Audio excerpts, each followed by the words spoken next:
The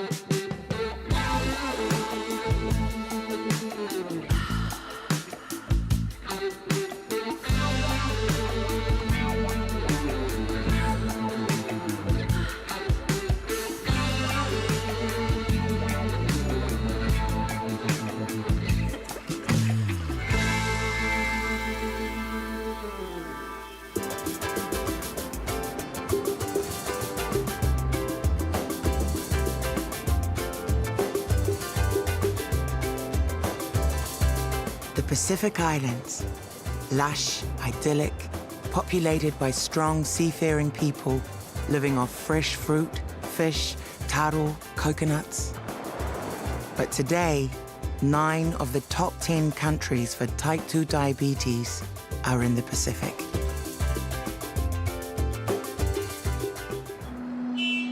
Here in Samoa, 1 in 4 adults are thought to have the disease. It is now the main cause of death and disability. Life expectancy is beginning to decline. How is it possible that this is one of the most diabetic places on Earth?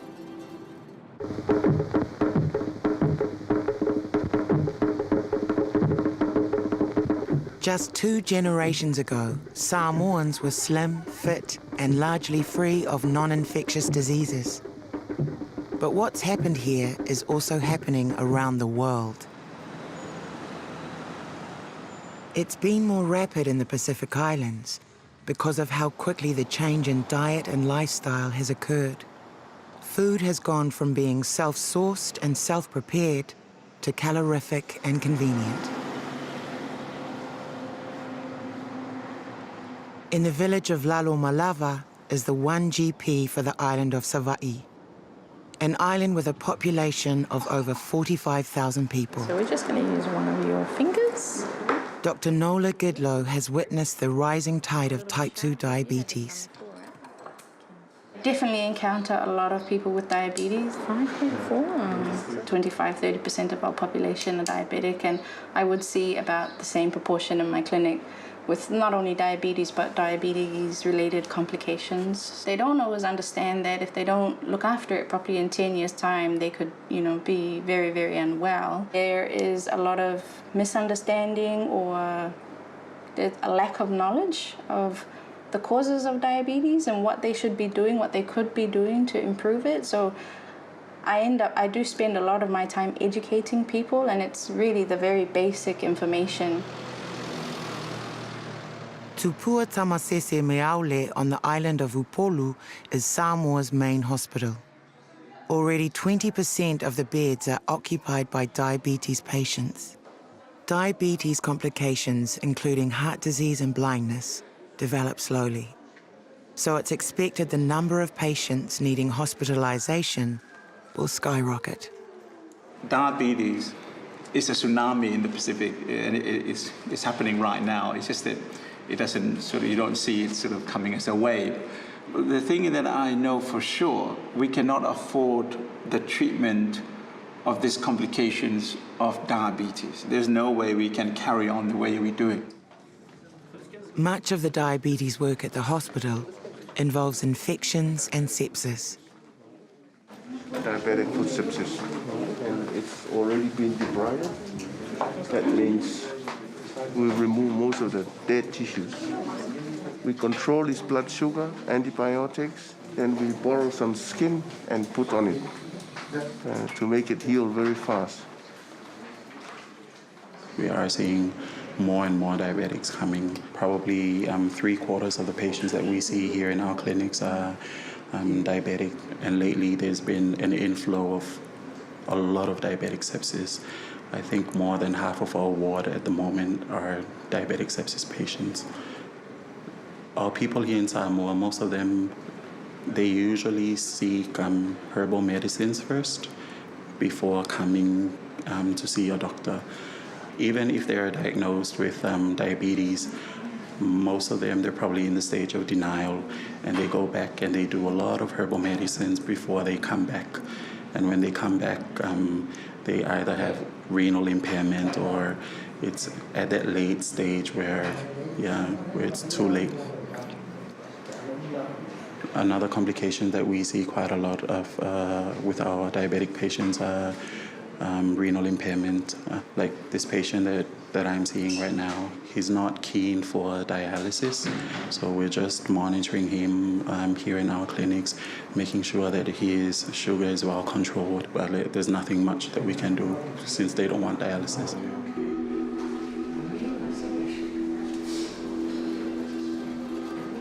There's a lot of superstition around medication, just amongst themselves, and I guess it's just normal. Any human being doesn't like to have to be put on a medicine that you have to take the rest of your life. In an effort to delay the flood of new diabetes patients, the National Kidney Foundation has set up a pre-dialysis clinic. Patients are screened and advice is given. So let Elon for. Wow, okay. Yeah. Fiber today, she's a diabetic. And she comes here so that we can check her blood sugar so she doesn't end up on dialysis because our dialysis is already full up. So we don't have any space for most of the people that need dialysis. Koe fua kasi lang suka, eh? Yes. Maingi.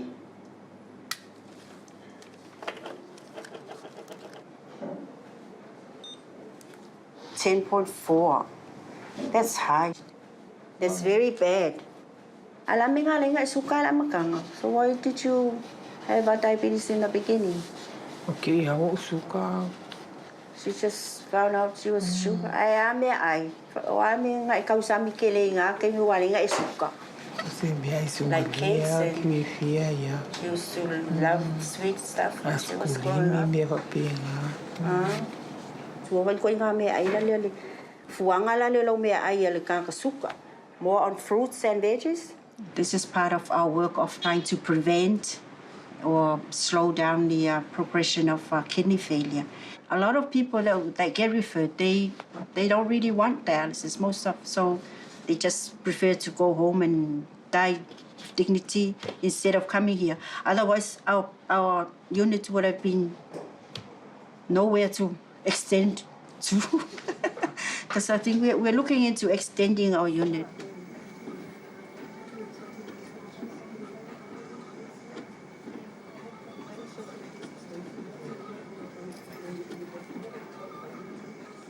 Dialysis began in Samoa in 2005. Before that, patients were sent to New Zealand, but that quickly became unaffordable. Almost half the healthcare budget goes on diabetes and other non-communicable diseases. Mai le balu o fai mai o ke suka. Au ke le kriko kwa ai fole uli ya ele ke le visi ai o lo wa malama a control le suka ele wa pa mo ke ro inga muku vai e ka kipi fo ia o me nga o e ro no but o ke le I ele so malama va pe le ngai fa kunga o mo me o. I love ice cream and lollies and fizzy drinks, sodas and all. I wish I had, taken heed of it and took my medicines when I was first diagnosed. They have to do dialysis 3 times a week, just for the rest of their life. We're not sure whether we can sustain and maintain our unit here. We started up with just 11 chairs. Now we've got 22.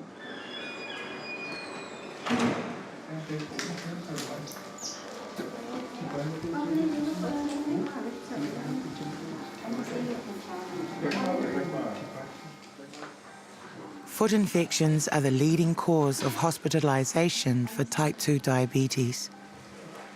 They result in lengthy hospital stays. Even minor scrapes can result in open sores that fail to heal. The damaged blood supply makes diabetic infection hard to treat, so doctors resort to debridement, an operation where the unhealthy tissue is cut out. But once the infection reaches the bone, amputations begin. The majority of our operations in the operating theatre is to remove a limb that has been affected by bacterial infections secondary to diabetes complications.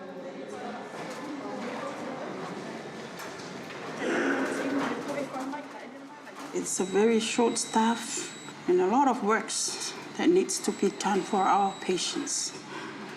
We're trying our best to treat the infections. Ta'apenga Tumama manages the huge caseload of diabetes patients. But she also looks after her husband, who has had type 2 diabetes for 10 years, as well as her mother-in-law.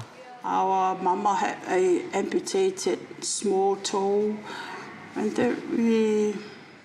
it was like a wake-up call for all of us to save the whole leg by, teaching and making a lot of food with veggies, try to eat balanced diets.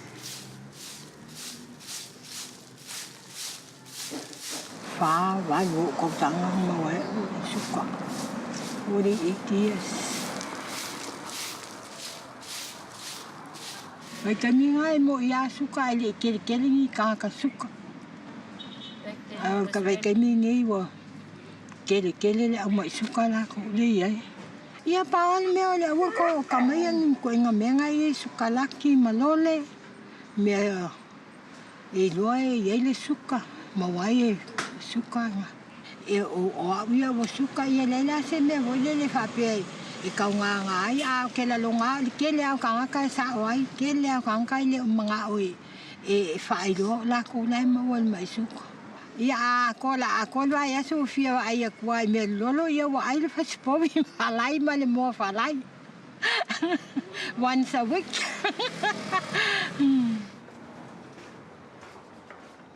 The Tumama family is trying to go back to traditional cooking to improve their health and prevent their 6 children ending up diabetic. I always encourage them to eat veggies and fruits because I know diabetes is not a friend.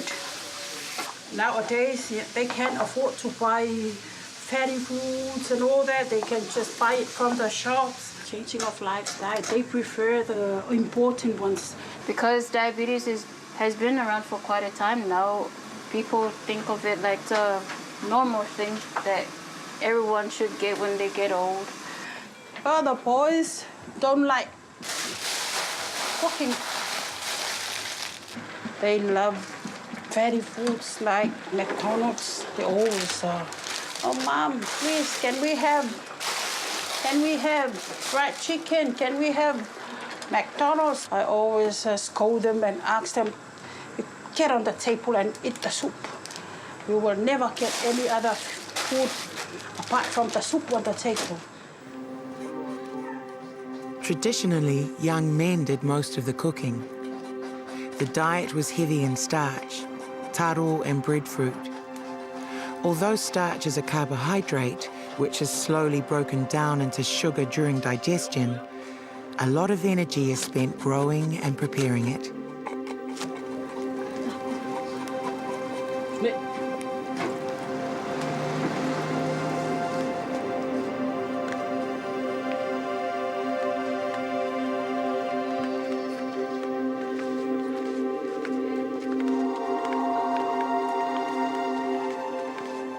Ta'apenga's husband, Frankie, says the new diet has had mixed results.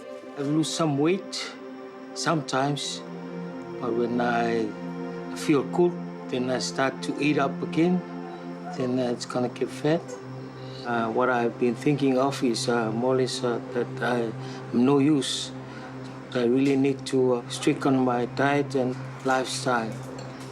Not like what I used to eat before. It's really hard to go back to the old style. But will give me more time on earth.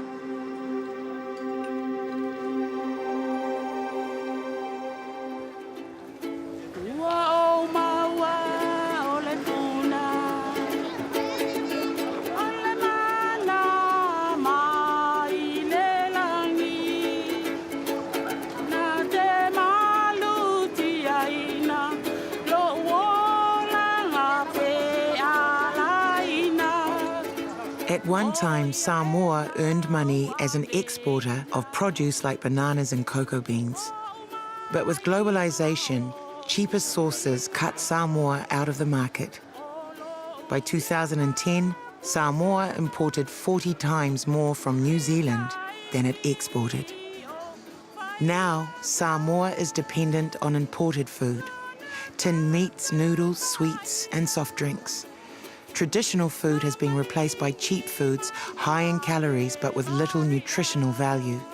It's what's affordable in a country where 25% live below the poverty line. You need sugar. Some worry about the sugar, some didn't worry. Samoans love sugar. As you can see, I've got lots of lollies. This is Samoan cocoa. We call it cocoa Samoa. It comes straight out of the cocoa tree. And some put a lot of sugar in there. Samoa has tried sugar taxes and bans on the import of low-quality foods, like turkey tails from America and mutton flats from New Zealand. But New Zealand and America refuse to support Samoa's entry into the World Trade Organization unless such measures were dropped. Under the WTO, prohibitions and bans are not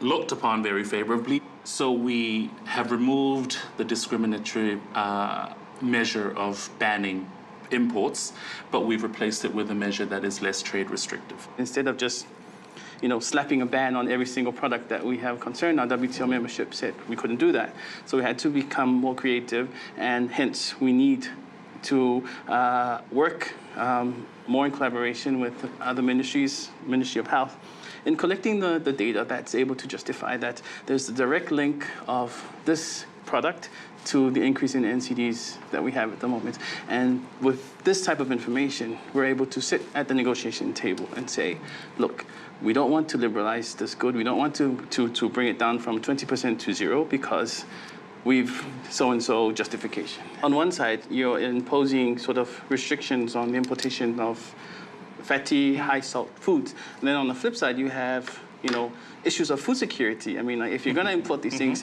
what are the people going to eat?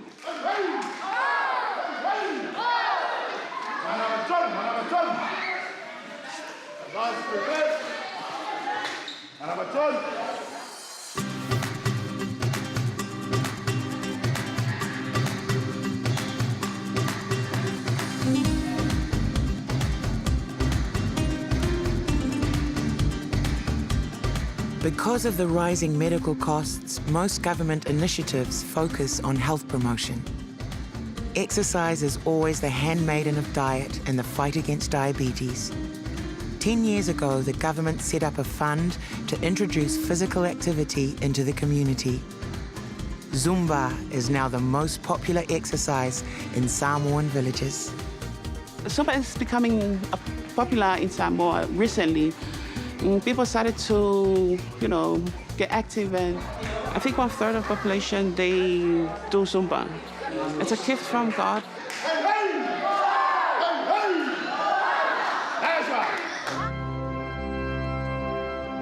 Community groups are taking it into their own hands. Pastor Paulo Pelenato doesn't want to lose any more of his congregation to diabetes. The government needs to work with the churches, because a major part of the government budget is the health sectors.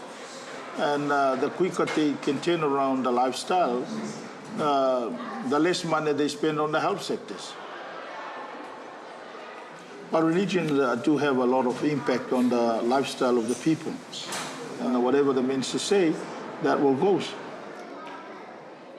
Our church is focusing on health and wellness. We will be soon opening a wellness center.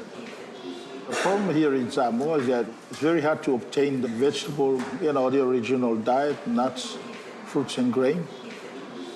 The church can work with the members to prolong their lives and to try and cut down this deadly disease that is now spreading in the Pacific and also in many parts of the world. It's taken the lives of so many people. And so the health ministry need to come up, the churches need to come up, and all the people need to work together in order to try and alleviate this disease. To overcome the lack of access to green vegetables, many villages are setting up communal gardens. So the Lalamalava Village Gardens, the idea of this was born because my family run a restaurant. We realized very quickly that there was a very small supply of green leafy vegetables available locally. Everything had to be imported from the other island or even overseas at times. We saw there a need to have to do this ourselves. As people realize that they need to change their diet, they need to get healthy, they do start looking for what they can use in their kitchen. And if this isn't available locally, then that choice is not made easy for them. Just from being exposed to such a plantation is giving them new knowledge, giving them new ideas. It's been positive. People haven't just viewed it as something to sell to the tourists. They're definitely wanting to use it more in their own homes. But it's about getting enough of the right foods out there and available and cheap.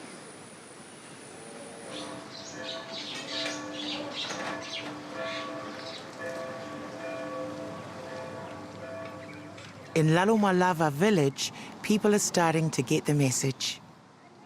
There are so many diseases we have because we eat the palangi food. Most of the people, they like the sweets and those food like that.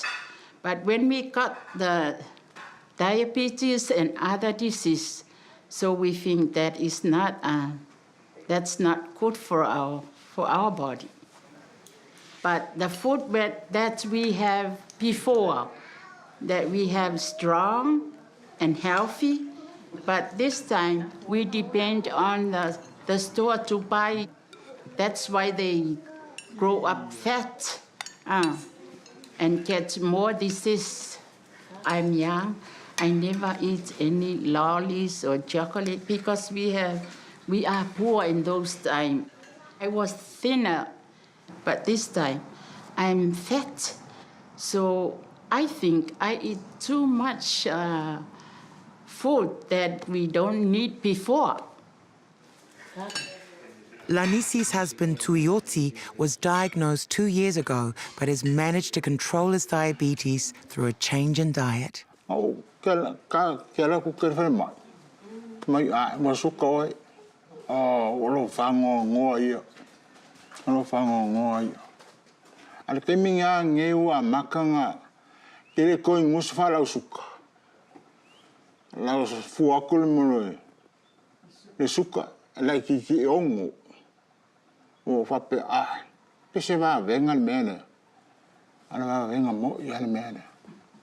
When he got the diabetes, then we tried to make the food suit for him, like the soup with veggies and not sugar in the tea and everything.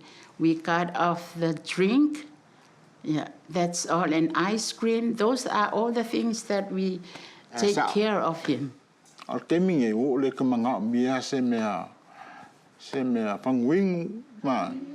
Soft drink la vai pepper.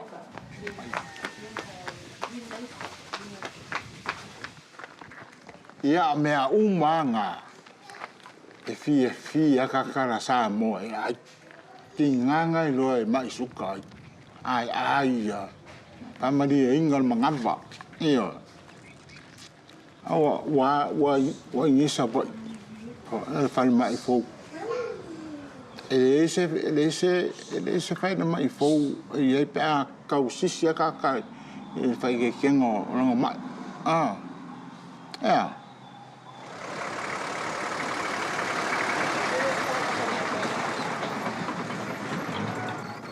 5 kilometers up the road from Lalomalava is Samoa's second dialysis unit. It has 5 beds. The entire hospital was recently upgraded, but usually is staffed by 1 doctor. So there is no time to educate patients on the dangers of diabetes. When I work at the public hospital, we may have up to 200 patients in ED on a day, and at times only 1 doctor. So that means the consult time is You know, goes right down there to 3 minutes, which is what's the problem, what's the biggest problem, you know. And this might be the first time somebody came to hospital and got told they had diabetes, and you had 3 minutes to explain things to people. So it's not the best way to go about tackling diabetes. Increasing number of patients need the dialysis treatments. We only had 4 or 5 machines, so we need more machine, and we need to expand the dialysis unit here in Savai. Yeah, so it all boils down to getting good primary health care and not just putting all our energy into catching people at the end of the cliff. I grew up in a society that you go to school with a coconut on one hand and a pawpaw on the other hand. That's your lunch. It could be your dinner too. But look at it now. You know, your kid, they're given money and they go to the canteen, and the only thing they will get is a very cheap soft drink and pie, chips, because that's what they like eating. So it's a very different world we live in. In the first wave of Western contact, infectious diseases such as smallpox and influenza devastated these islands. The second wave of non-infectious diseases such as diabetes came with the modern Western lifestyle into the local culture. All this has happened in less than 40 years. Samoa's struggles with diabetes seem overwhelming, but it may be a warning of a global health disaster that will affect us all. A lot of all the Western influences, the Western diet has had a lot to play, and it just so happened that they found a culture that valued food a lot. So a long time ago, that food was good food. So all the culturally appropriate things where there was a lot of exchange of food was always good food. So it was fresh fish. It was taro from the plantation. Things were baked in the earth oven. And that now has changed completely because we now have so much processed food which is brought to our island. And it's a shame that, you know, now the islanders are labeled as those bigger people with diabetes, where if you came and visited Samoa 100 years ago, it wouldn't be like that. You know, it's not that we're greedy or, you know, lazy. It's just that our culture and our people have lost our way a little. And the same way we brought in the foreign experience of different food, we need to bring in the foreign experience of health. You know, we can find our way back onto the healthy track, go back to how we used to eat, and to change people's attitudes to view that as actually the better diet, the more superior diet. That's what we need to be doing. Quietly, easily, unhurried, the Samoan people live out their lives, buttressed against the shocks of intruding Western culture by unshaken belief that Samoa remains the center of the universe.